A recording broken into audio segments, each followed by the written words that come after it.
Hello and welcome to Power to the People with me, Graham Price. I thought I'd try to do a quick but cheerful video today for a change. I think we need it, don't we? Despite the Tories' spectacular fall from grace, there are obviously still a lot of things we have to be concerned about in this country. And to be honest, I need a break from right-wing pessimism after spending days reading and writing about Katie Hopkins and then having Farage lying all over the telly for days. I do read all of my comments and I take people's suggestions on board, and someone recently asked if I would do something like 10 good things Labour have done so far or something similar. Someone said, am I ever going to do anything cheerful? I'm a ray of fucking sunshine, me. Cheeky bastard. Anyway, 10 is too many. The video would be far too long, and I'm already surprised that anybody sits listening to a daft old sod like me.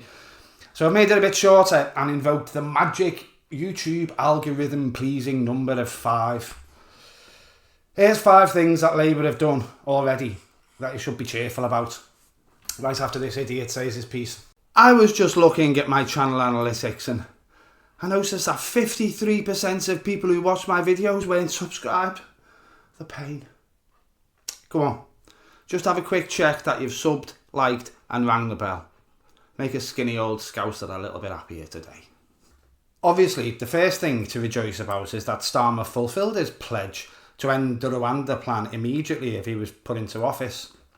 I personally felt the Rwanda plan was utterly disgraceful and the actions of a cruel and uncaring government thriving on racism and hatred. The Rwanda plan was a physical manifestation of the darkest edifices of the Conservative Party that had managed to rise to the top like the scum on a boiling pot of shite because Boris Johnson removed any and all decency from the party the moment he became leader. I felt great shame that my government was falling to such appalling levels of indecency and illegality in the pursuit of performative cruelty. Shame that was only equalled when I saw the worst of the right-wing twatbags all over social media trying to pretend it was ever anything but performative cruelty. I don't think many people realise what the Tories tried to get away with at one point. Before the Rwanda plan was even legally cleared, the Tories chartered a plane, sent immigration thugs round to drag a few people out of the current accommodation against their will. When one man tried to resist being illegally sent to a dictatorship in Rwanda by a corrupt and menacing government, he was beaten to the ground, put in a straitjacket and tied to a seat on the plane. Meanwhile, another refugee who had been a bit quieter and more cooperative, he'd been left alone with a drink in a room. Only when they went to get him and force him onto the plane to illegally send him to a dictatorship in Africa, they found that he'd split the can open and tried to kill himself. That flight never took off. At the last minute, the Good Law Project and several other decent, legal and charitable organisations managed to prevent it. Makes you wonder if the Tories would have ordered the Home Office to just put a few plasters on that fella and send him to Rwanda anyway though, doesn't it? And the media wouldn't have reported a thing about it. In fact, the people on GBBs would have rejoiced. Well, they can fuck right off now. Maybe fuck all the way off to Rwanda, in fact, and fucking stay there because no bugger else is going there now. Cheers, Keir. Labour have lifted the ban on onshore wind turbines that the Tories put in place 9 years ago. What it was actually about was people like Lord Percy Twattington Smythe, the 4th Earl of posh Tory Bastardville, worrying that a windmill or two in the distance might lower the value of his stately home. That attitude spread across to lower Tories that think they're middle class because they bought the council house in 1985. And with a bit of right-wing propaganda on GBBs, and with a bit of, help from the Telegraph and the Daily Mail and that, you've got a couple of million NIMBYs before you know it. NIMBY stands for Not In My Backyard, if you didn't know. Generally, middle-class Tory voters who live in the countryside.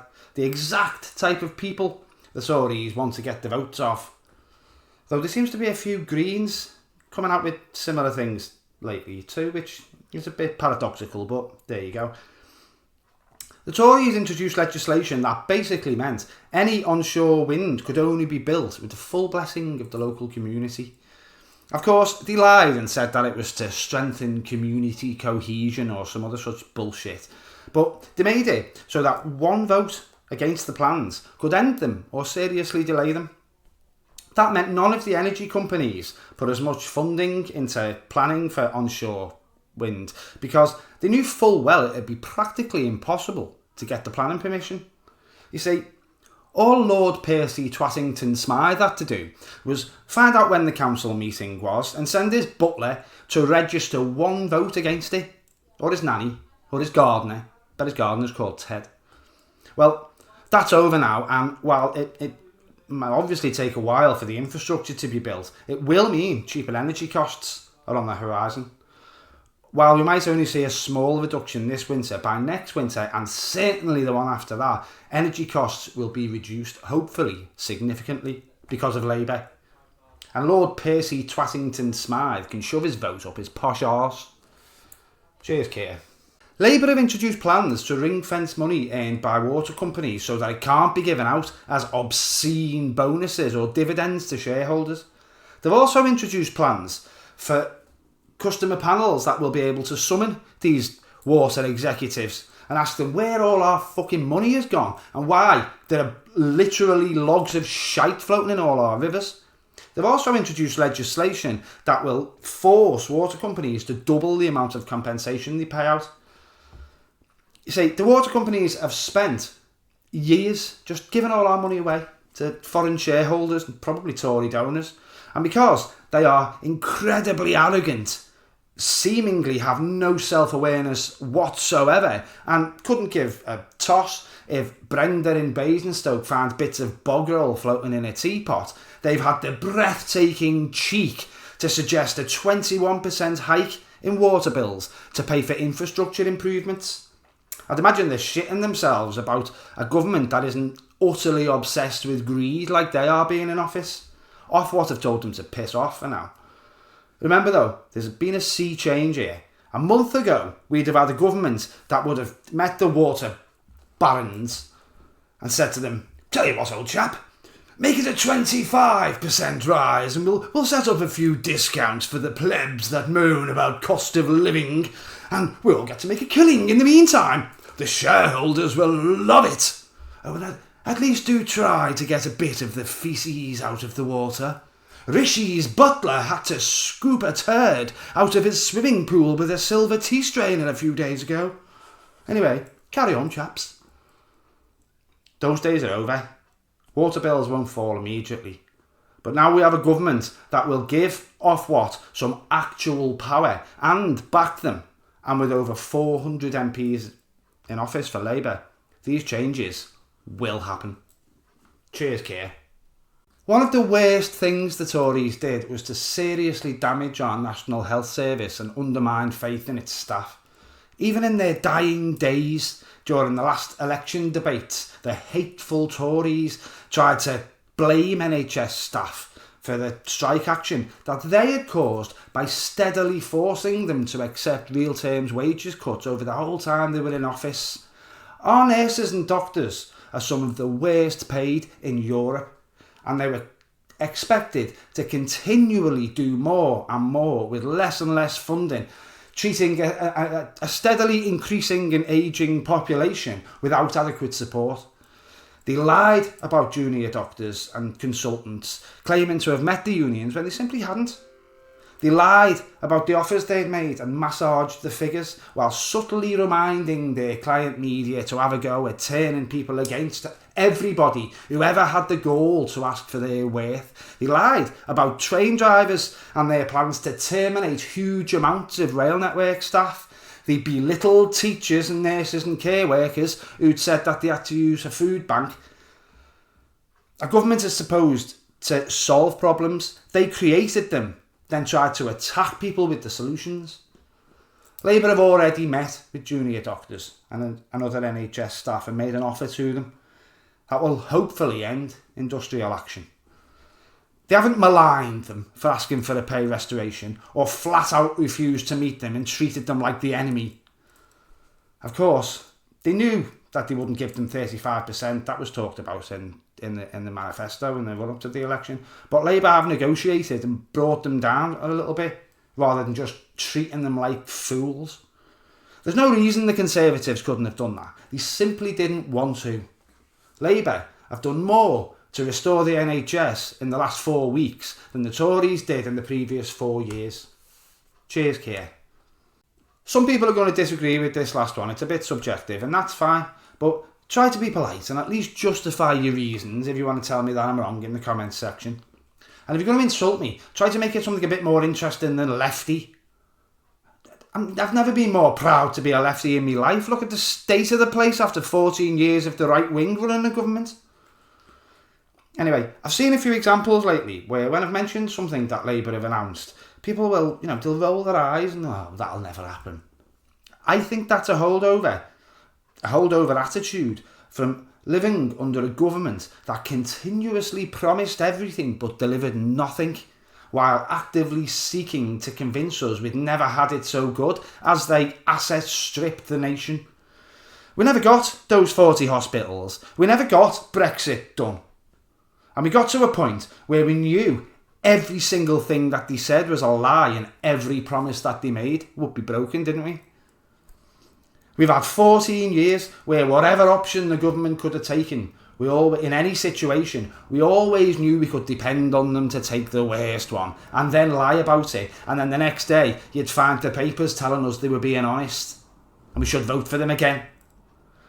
Every person in this country, left, centre or right, has just come through a period of government where nothing could be depended on, nothing could be believed, and nothing would get done except gimmicks like Rwanda or more performative cruelty to whatever minority they decided to tell us to hate that week. I mentioned a sea change earlier, and I meant it. When you hear about something that may benefit you that Labour want to introduce, don't think, oh well, all politicians tell lies, it'll never happen. Instead, remember that we've gone from a country that gave the Conservative Party and Boris fucking Johnson an 80-seat majority to a country with over 500 centre and left MPs in the House of Commons. There are only 121 Tories. They can scream and cry all they like about Labour's policies and they can come together and vote unanimously, but it won't make the slightest bit of difference because they'll never have the numbers. They could even convince the Lib Dems, not very likely, but they could even convince the Lib Dems to vote with them and Labour could still easily defeat them. Labour did amazing things between 1997 and 2010. And I completely understand people having trepidation, but the signs do look good for them being able to do so again. Whether you like Keir Starmer or not, nobody can argue he's clearly a very competent man. Those of us that remember the best of Labour and the worst of the Tories in our lives, we know that we can have some hope. You should too. That's one of the best things Labour have done. They've returned a little bit of decency and a bit of hope to our government. Cheers, Keir. Thank you for watching if you've gotten this far. I'm sure there are things that you've heard that you're happy about, and I don't doubt there are things that you've heard that you're not happy about as well. I'm not very happy with a few things. I've already said what I think about Wes Streeting in my video about him last week. The general direction of travel is better for the country than has been for the last 14 years, though. I mean, it's not a surprise that we're hearing the phrase Red Tories quite a lot in the last couple of days after Rachel Reeves' announcement earlier this week. But at least Jeremy Cunt and the real Tories aren't in control of the books anymore. That's got to be a bonus, hasn't it? Surely that's something to feel happy about. Anyway, please hit the like and subscribe if you haven't already. It does help loads. There are links to PayPal, Patreon, or you can just buy me a coffee in the descriptions box as well. And it's always very, very, very much appreciated indeed. Now, as always, that's not all I've got to say. But it's as much of what I've got to say as I'm going to say today. Ta-ra-la.